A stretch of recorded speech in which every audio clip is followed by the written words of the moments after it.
네, 안녕하세요 여러분. 저희는 5월 질문다락방 수학 주제로 찾아왔는데요. 오늘은 여러분들의 실생활과 조금 더 밀접한 관련이 있는 키워드를 가지고 이야기해 보려고 해요. 바로 최적화 그리고 산업공학인데요. 여러분들 혹시 여행을 가려고 할 때 그 여행 계획을 한번 다들 짜보신 적이 있나요? 아마 여러분들 부모님과 같이 여행을 가게 될 텐데, 여행을 가면 보고 싶은 유적지는 굉장히 많은데 우리가 볼 수 있는 시간은 한정돼 있잖아요. 그래서 그 모든 유적지를 다 구경하기 위해서는 어떠한 최적의 경로로 움직여야 하나를 항상 고민하게 되는데요.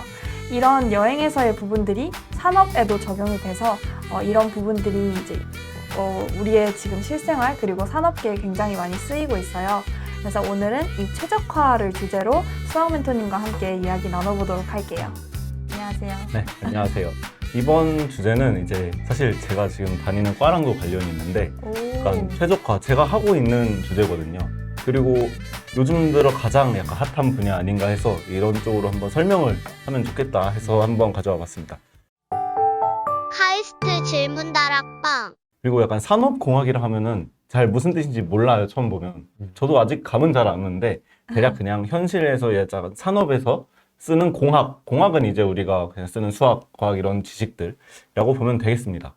그래서 들어가기 전에 여러분이 이제 그러니까 공부를 이제 학생들이니까 학교에서 어쩔 수 없이 시키니까 하고 있겠죠. 그래서 이렇게 되게 많은 과목들을 배울 거예요. 근데 이 중에서 이제 보통 카이스트로 오면은 이 중에 이거 막 음악에 관심이 있다고 해서 카이스트에 올 수 없거든요. 그래서 약간 우리에게 맞는 과가 있어야 되는데 주로 이제 수학, 과학 아니면 정보 이런 과목들을 듣다 보면 이제 나 약간 이런 게 재밌다. 그래서 이제 카이스트에 이런 좋은 과가 있다는데 하면서 약간 좀 공대스러운 곳으로 약간 마음을 가지게 되죠. 혹시 물리 멘토님은 어떤 과목이 제일 재밌었나요? 근데 이 과목 이름들이 되게 옛날 버전인 것 같긴 해가지고 저는 저 기술과정 선생님이 되게 마음에 들었어가지고 약간 좀 더 실생활에 약간 도움되는 뭐 옷 만들기 이런 거 했던 것 같아요. 재밌게 가르쳐 주셨어가지고 네, 맞아요. 그런 기억도 있고 저는 아무래도 좀 성향인지라 과학이 조금 재미있었던 것 같습니다. 그래서 이제 물리 이런 식으로 하게 되는데 여러분이 이제 여기 오게 되면은 수학, 과학, 정보에 관심이 있다고 했잖아요. 그러면 과 이름만 보면은 이제 나 수학이 재밌으면 수리과학과. 근데 이제 과학이면 이제 또 몇 가지 분류로 나눌 수 있는데 이제 물리, 화학, 생물 이렇게 각각에 대해서 약간 흥미가 있고 없고가 있을 수 있어요. 그래서 이러면 또 물리학과에 가야지, 화학과에 가야지 이렇게 마음이 바뀔 수 있고 정보를 듣다 보면 이제 전산학부 이렇게 가게 되죠.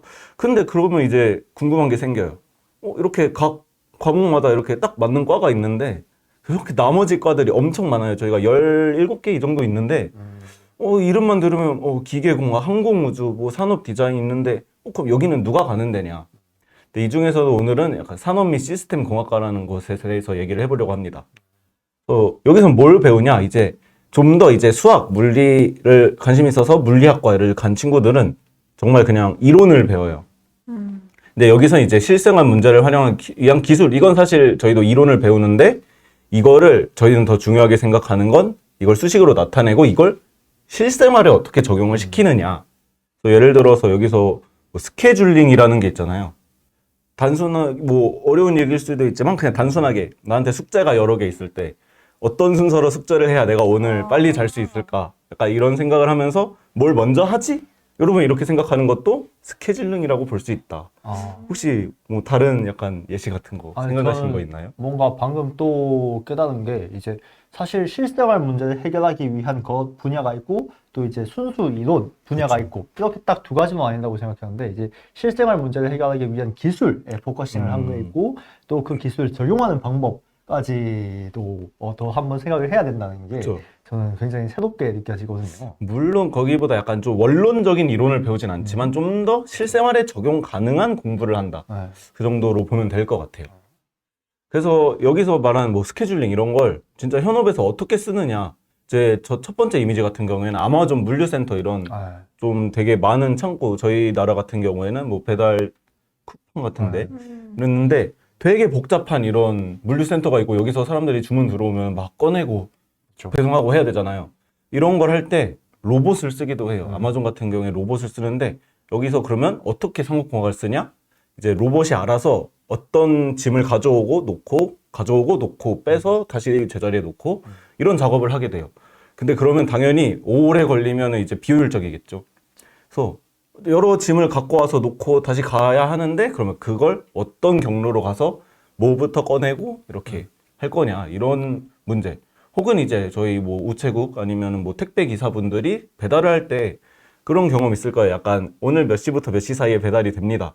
하는데 이제 들어가 보면 경로 택배 아저씨가 어디에 있는지 경로가 나오는 경우도 있거든요. 그렇죠. 어디에 다닐 거고 이제 몇 번째 이제 다음 분입니다. 그렇죠. 그럼 그 경로는 누가 어떻게 설정하는 거지? 이제 택배 기사님이 내가 여기 가고 이렇게 설정할 수도 있지만 그러니까 저희 어떤 이론으로 이렇게 풀 수 있거든요. 그래서 오른쪽 아래 그림을 보시면 이렇게 여러 뭔가 뭐 가야 할 것이 있고 자동차가 세 대 있으면 이런 순서로 가라. 이런 거를 저희가 유도해낼 수 있고 혹은 이제 이렇게 항만에서 되게 저런 컨테이너 엄청 많은 데서 항만에서 컨테이너를 뭐 선박에 싣고 뭐 빼고 하는 것도 정말 오래 걸리는 작업이거든요. 이런 것도 어떤 스케줄링 같은 이론으로 해결을 할 수 있다. 그러면 굉장히 수학적인 부분이 많이 들어가는 학문이라고 볼 수 있겠네요. 저희 시각적인 게 들어가면서 여기서 저희가 뭐 얻어낸 결과값, 어떤 순서로 작업을 해라가 정말 그냥 어떤 기업 같은 데에 실질적인 이익과 관련되거나 아니면 뭐 도착 시간과 직접적으로 연결이 되는 겁니다. 사실 그 부분에 있어서 저는 맨 처음에 이 산업공학이라는 분야를 접했을 때 어떻게 보면 굉장히 사소하게 느껴질 수도 있는 부분이라는 생각을 했거든요. 그렇죠. 하지만 이제 이게 실질적으로 기업에서 활용되고 그 이윤을 어떻게 창출하느냐, 그 시스템적으로 접근하다 보면은 그 로드가 차지하는 비중이 그 업계 내에서 굉장히 무지막지하다라는 거를 실제적으로 느꼈기 때문에 이게 진짜 필요한 학문이구나라는 것도 생각을 해보게 됐습니다. 이게 정말 딱 이런 정말 업무적으로만 봤지만 네. 더 나아가서 예를 들어 직원을 몇 명 고용할 것인가 그렇죠. 고용함에 따라 얼마나 우리가 일을 빨리 할 수 있고 하지만 또 비용은 지불해야 되고 어떤 게 최선인가 이런 게 결국 다 약간 최적화라고 볼 수 있습니다. 그래서 이제 저희가 최적화를 이제 좀 개념을 조금 이제 예시를 들어서 설명을 했으니까 직접적으로 말을 해본 단순해요. 그냥 어떤 제한된 제약 조건이 있고 제약 조건. 그 안에서 여러분이 뭔가 목표로 하는 목표 함수를 이제 뭐 최대화하거나 최소화하는 거예요. 그래서 단순하게 여러분이 만약에 부모님이 운전해서 갈 때 어디까지 가고 싶으니까 이제 운전할 거 아니에요. 네. 그래서 그때까지 당연히 빨리 가고 싶겠죠. 예를 들어 어디 근무지에서 집까지 간다. 이게 그 목표 함수예요. 시간. 근데 이제 제약 조건이 마트를 들려서 밥을 사가야 돼. 그런 제약 조건이 있으면 경유지가 있다는 제약 조건이 있죠. 그래서 이게 예를 들어서 아까 말한 것처럼 어떻게 이걸 왜 써야 되느냐?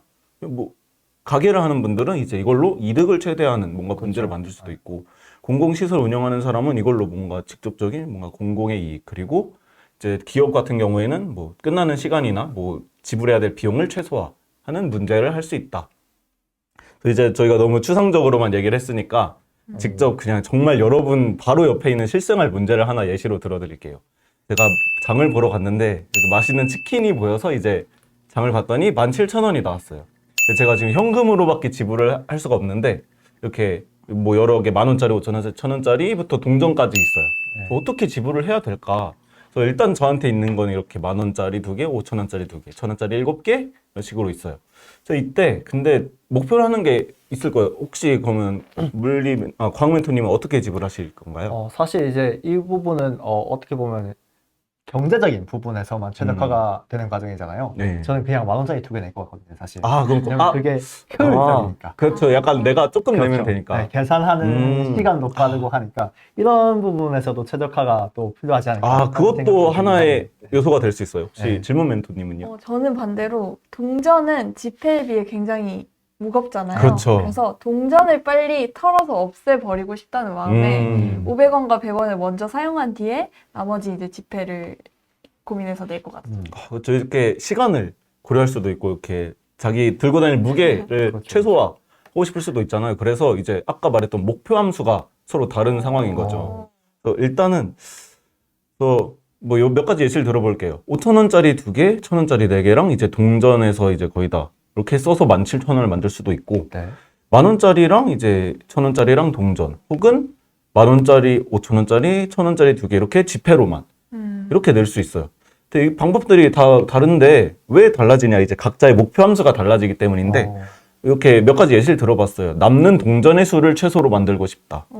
그리고 혹은 이제 가장 적은 수의 합해 이제 과학 멘토님이 말하신 거고 질문 멘토님이 말하신 게 딱 1, 2번에 있죠. 근데 이제 또 나는 뭐 다른 약간 특별한 약간 1,000원짜리 나중에 쓸 것 같으니까 많이 남기고 싶다. 이런 것도 있을 수 있어요. 그래서 목표 함수가 이렇게 다르면 이제 최적화를 저희가 할 거면 이제 뭐 수학을 하니까 미지수 x, y 이렇게 썼잖아요. 네. 이제 뭐 초등학생들한테 아직 좀 어려울 수 있지만 그래서 최적화를 문제를 저희가 만들 거예요. 그래서 사용할 각 화폐의 개수를 이제 미지수로 둘 건데 이제 A, B, C, D로 각 10,000원부터 100원까지 두고 그다음에 이제 그럼 내 목표 함수를 이걸로 사용해서 한번 표현을 해볼 수 있어요. 남는 동전의 수는 어떻게 되냐? 처음에 있던 500원이 5개였고 처음에 있던 100원이 10개였는데 저희가 D개, 2개를 사용하잖아요. 그래서 5 빼기 D에다가 10 빼기 2를 하면 이제 남는 동전의 개수가 나옵니다. 지불한 후에. 그리고 이제 또 가장 적은 수의 화폐를 사용하고 싶다. 그러면 사용한 10,000원, 5,000원, 1,000원 이거 개수를 네. 합을 최소화하는 거고 만약에 1,000원권은 이제 7장 있었는데 저희가 C장 쓰는 거니까 그래서 이걸 최대한 많이 남기고 싶으면 7-C를 최대로 만들고 싶다. 이런 목적 함수를 두면 됩니다. 이렇게 최적화 문제의 목적을 만들 수 있고 약간 제약 조건이 있다 됐잖아요. 그렇죠. 일단 저희는 17,000원을 맞춰야 일단 거스름돈이 없다고 생각을 해볼게요. 딱 맞춰서 내야 된다. 네. 그러면 이제 금액을 맞춰야 돼요. 그래서 개수에 따른 이제 저희가 지불하게 된 가격을 표현을 할 수 있겠죠. 이게 맞아야 되고 그리고 이제 저희가 갖고 있는 것보단 더 많이 못 내잖아요. 그리고 뭐 마이너스만큼 낼 수도 없을 거고 뭐 정수 개만큼 내야 될 거고 이런 식으로 뭐 10,000원짜리의 개수는 0에서 2 사이의 정수 이런 식으로 제약 조건을 둘 수 있습니다. 그래서 이제 뭔가 우리의 방금 그 문제를 수식으로 표현해보자 하면은 이렇게 목적 함수와 제약 조건에 들 수 있는 거죠.